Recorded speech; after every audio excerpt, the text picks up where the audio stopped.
Hi everybody, and welcome to a video demonstration of the CVAD dressing change. CVAD stands for Central Venous Access Device. So these devices are placed into patients who need long-term intravenous therapy, whatever the need, whether it's IV antibiotics, perhaps chemotherapy, or perhaps they are in a critical care unit and they are receiving multiple types of parenteral administrations, blood transfusions, IV fluid, antibiotics, vasopressor medications, whatever the case may be. These devices are placed into patients. So we will go over, in a lot more detail in lab about the different types of devices that are out there. But just know the umbrella term is central venous access device. And these are, again, designed for long-term access to the venous or, in some cases, the arterial system as well.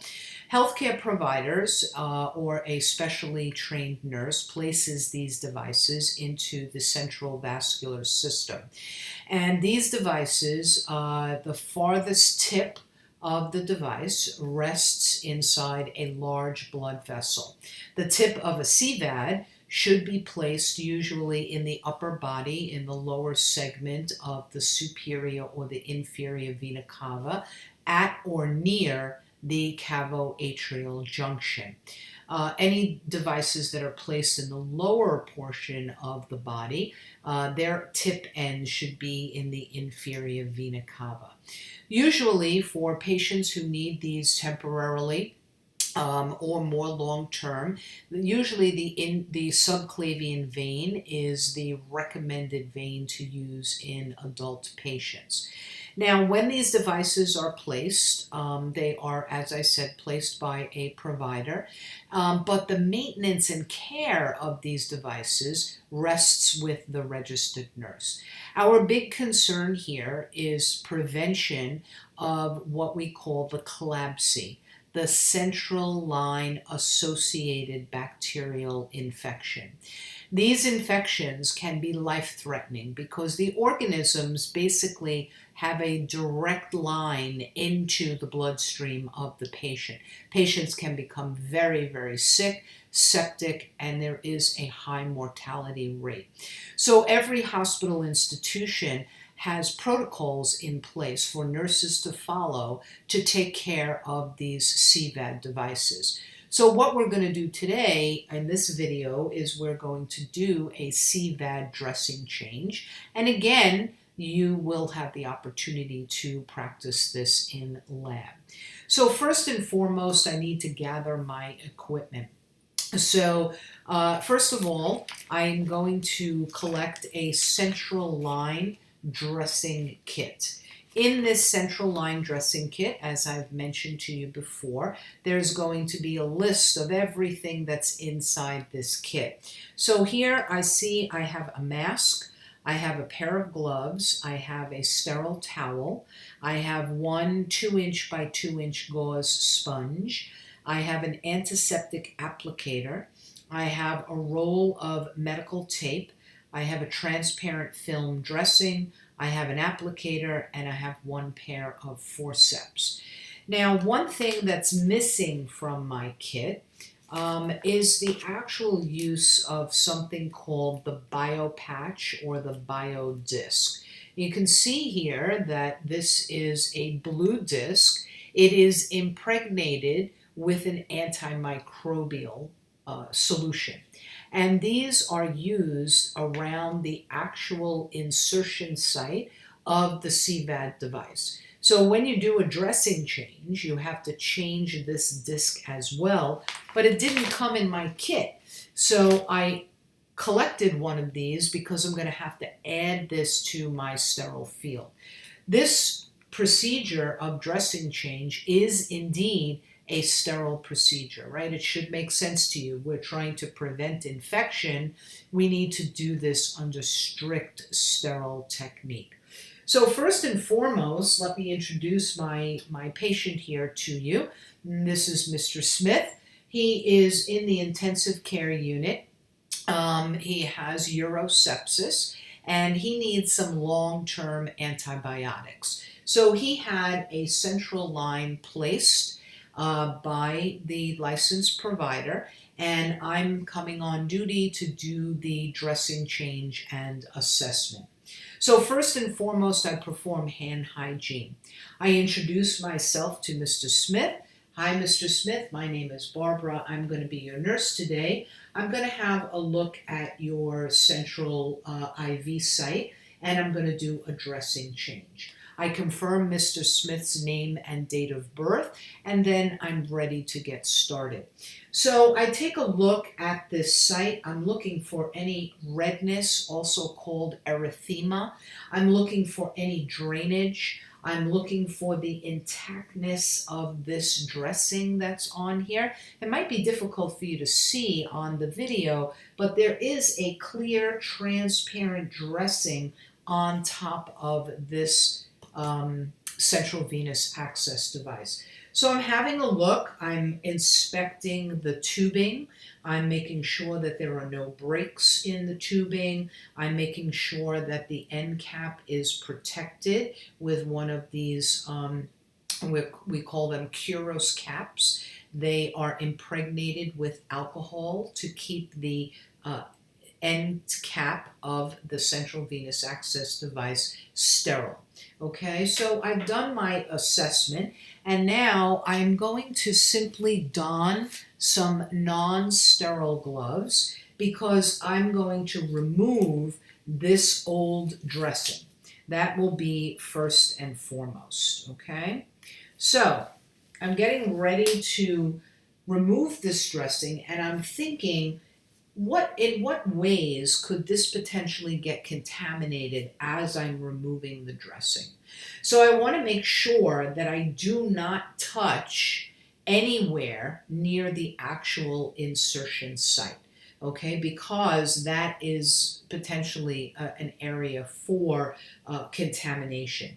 The other thing that I'm thinking about is the fact that I might be speaking, or even, of course, simply breathing over this insertion site, as is my patient breathing over this insertion site. So I think because my kit said that it had a mask in it, I'm going to first open up my kit, and I'm going to get that one mask out, and I'm actually going to put that mask on my patient's face. Now, when I open up this kit, again, I'm going to tell you that the stuff in the kit comes in the order in which it is to be removed. So by opening this kit, I can see that right on the top, I have a mask. I'm going to take that mask out, and I'm going to tell my patient that for infection control purposes, I'm going to place this mask on your face so that, in case he has to cough or sneeze, or if he's talking, that there is no contamination of that CVAD site. I'm also going to put a mask on myself because I want to make sure, again, that I do not contaminate this area. Now, since, of course, COVID, we were all wearing masks anyway, so you won't even have to think about that, okay? So I have my mask on. All right, so let's start to peel off this dressing. These dressings are supposed to be occlusive. So what does that mean? That means that it's supposed to be closed at all sides, and it should have a nice seal, okay? We don't want an open seal. So as I'm peeling, okay, I am also, now I can assess that actual insertion site, right where that catheter is going into my patient. I'm going to peel all this off, gently but firmly, and get this off of my patient. I can roll this up in my fingers, and again, taking those gloves off in the proper way, inside out, and that little dressing is right inside the gloves. And then 2 fingers underneath here, and I'm going to take that other glove off.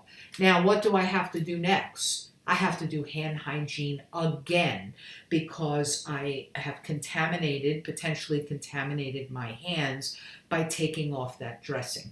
So I do my hand hygiene, and now it's time to prepare my sterile field and get all my equipment ready. So in my kit, the next thing that appears to me in the kit is a package of sterile gloves. I'm going to take those out and I'm just going to place those to the side on my table. And now I see I have my sterile field.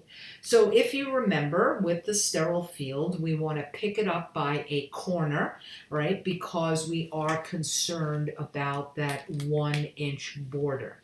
So when I pick it up by a corner, I'm going to let it kind of fold out on its own without me shaking it. I can sort of move it around like this, staying within that inch border so that I can peel it open completely. You'll see that this sterile field is actually white. There is a dull side and there is a shiny side. Remember with your sterile fields that your shiny side is going to go down. Next in my kit, I see that I have an applicator with an antiseptic. I have a roll of tape. I have a small piece of gauze. And then the last thing that's here, well, not the last thing, but underneath here, there is that large occlusive dressing. And then underneath, I guess you can see here, that blue, that's a pair of tweezers, okay? Now, if you remember, I said that we needed this bio patch. So I'm going to go ahead, before putting on my sterile gloves, I am going to open up this bio patch package. I'm going to peel it, okay, the way that it's meant to be opened. And I'm going to put that bio patch in the middle of my sterile field, okay? So there it's in the middle of my sterile field. That's garbage. The next thing that I'm going to take is an end cap. So this is the cap I was talking about before, the end cap that is on the end of this CVAD device.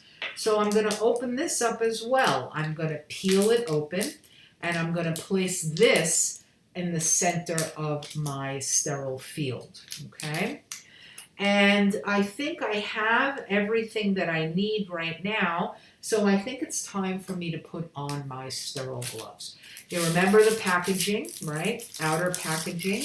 When I open it up, again, it tells me thumb on the left, thumb on the right. Again, I have those tabs that I'm going to pull open the package. When I pull open the package, I'm making sure to spread it open completely so that my gloves are easily visible and accessible for me. I'm on a flat surface, not on top of my patient. I'm picking up one glove by the cuff. I'm opening it up, 4 fingers together, tucking my thumb and putting my hand in, palm up.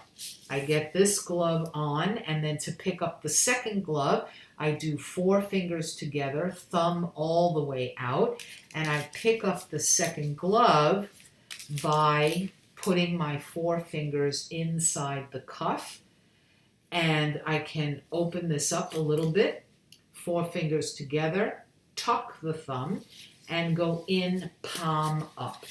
This second glove is on.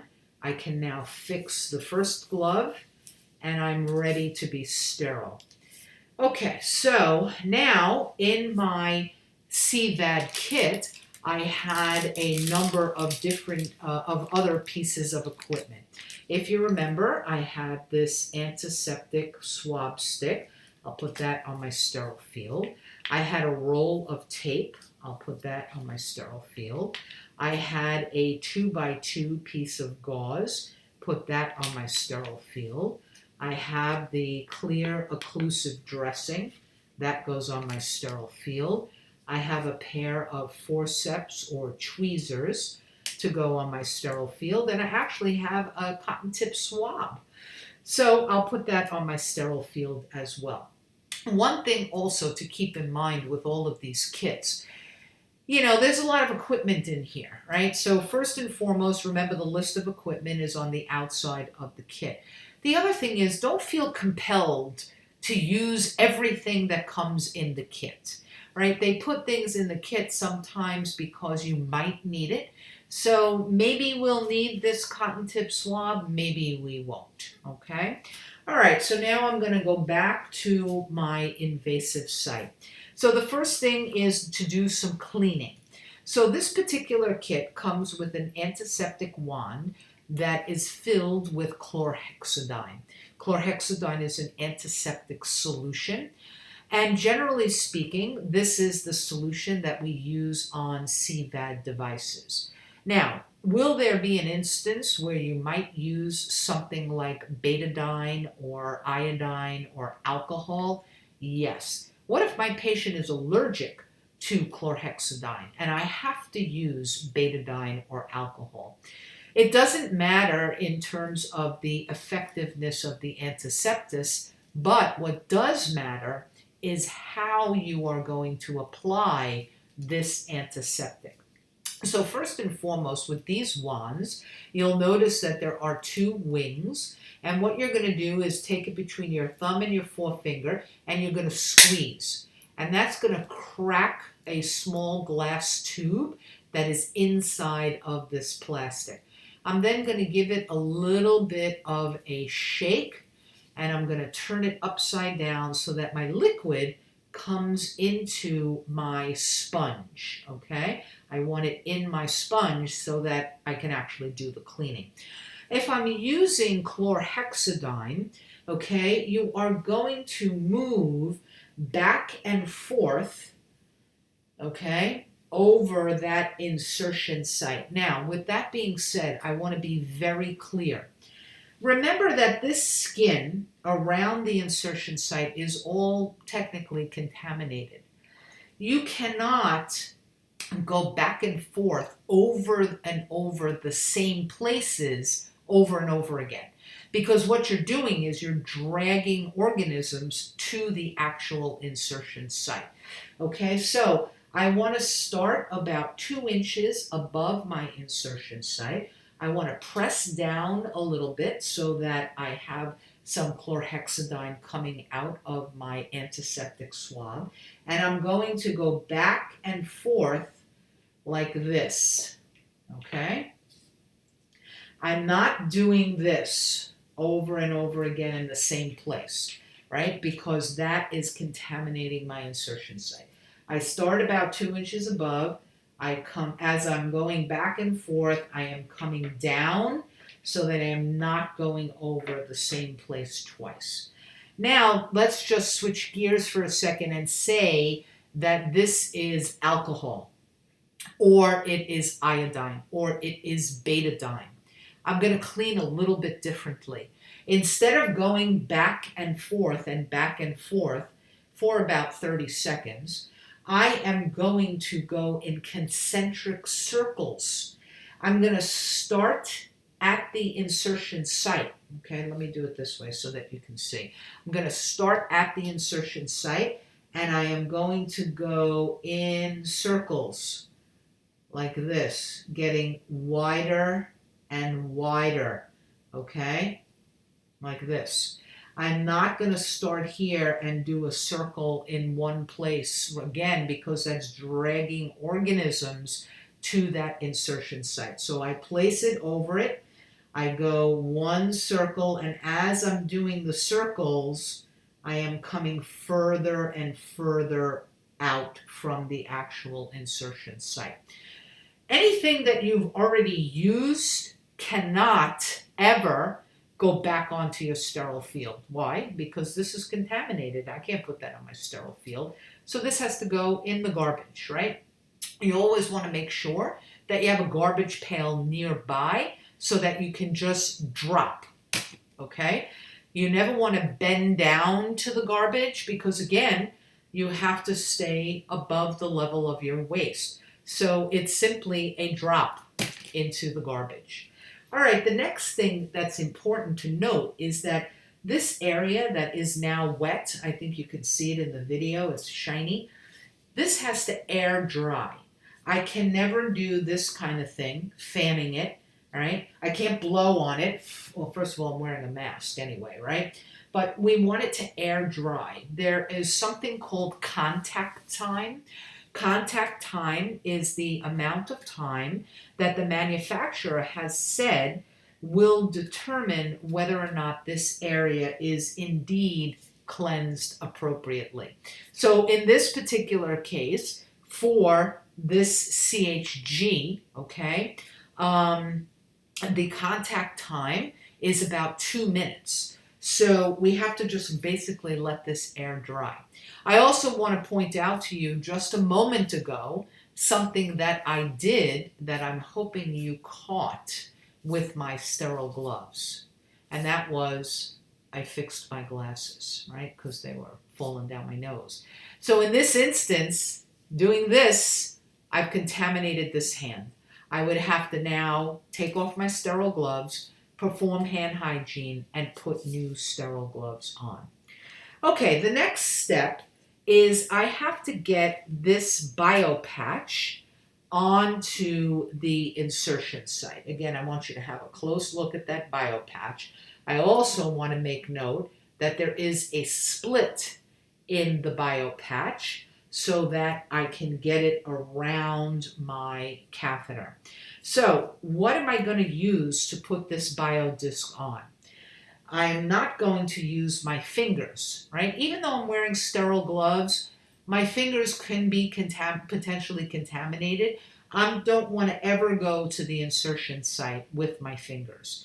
That's what the tweezers are for, okay?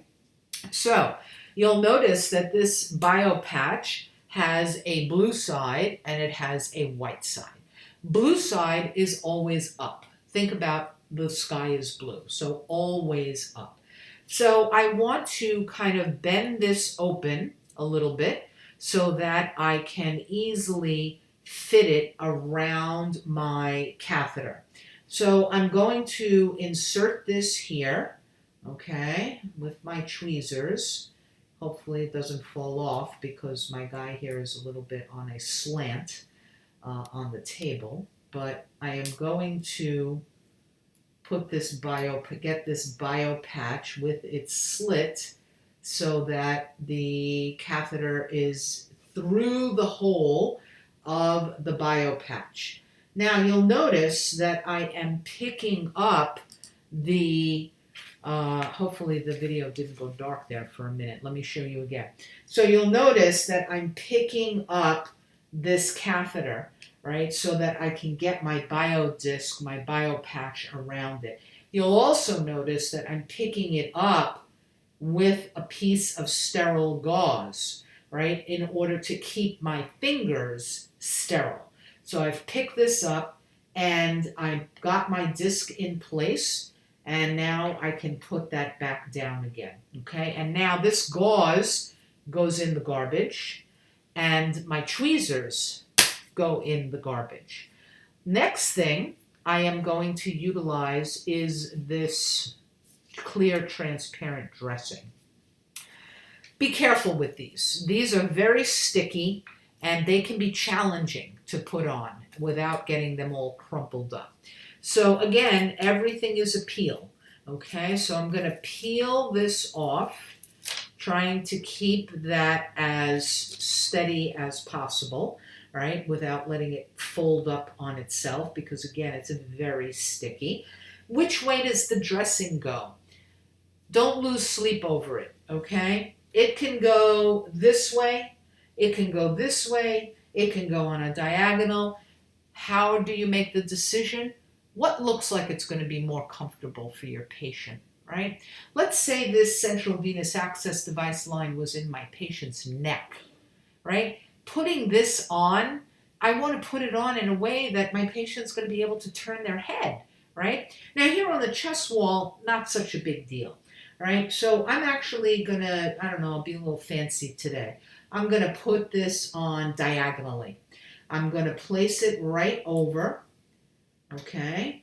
I'm going to make sure that I have a good inch and a half of the actual catheter underneath the dressing as well.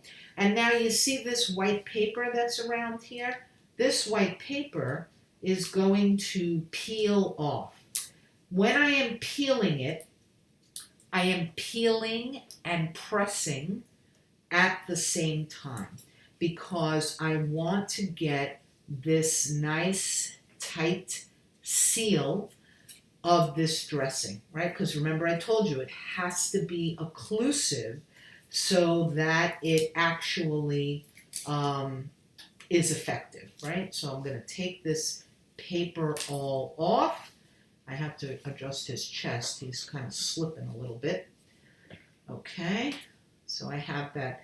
Now, don't throw this away so quick because I'm just going to rip it. Part of it has this nice little piece of tape there. You see it says initials, date, and gauge. This is where you're going to document the date and the time and your initials that this dressing was changed so that the colleagues that come after you will know when it has been changed. So at this point, the next step that I want to do is I want to actually change that port end, okay? So on my sterile field, I had this port, okay? So one end is where we would attach IV tubing or a syringe. The other end has a little cap on it that we're going to have to take off. What's really, really important here is that when you take the cap off, okay, that this end remain completely sterile. You cannot put your fingers on here. No way. All right? You cannot contaminate that. I'm just going to put the cap back on for a second. So now, in terms of my hands remaining sterile, it's kind of over. Okay? My hands don't need to be sterile anymore. I'm going to go ahead and pick this up. I am going to take off this green cap, which is protecting the end of my port, okay? And now what I'm going to do is I'm going to take the cap off of my new port, being very careful not to contaminate that hub, and I am going to take this port off of my line, okay? I'm going to be extremely careful not to touch the end of this central line. I'm going to put these two pieces together and I'm going to do a little twist. Okay? Now my new port is in place. But remember, there has to be even another cover on top of this port, right? So I have these green Kuros caps. I'm going to peel off. Let me just show you a little closer. Has this little tab here for peeling, and this is the green portion. I'm going to peel off that little piece of foil, being careful not to touch in there. And if you see that little white thing, that's the alcohol that's in there. It's like a little alcohol sponge. I'm going to take the end of this cap and I'm going to put these two pieces together and twist, and I'm going to leave my cap in place. Okay. All right, so that's our CVAD dressing change. I'm now going to remove my sterile gloves. I'm going to do some hand hygiene, and I am going to fill out my label.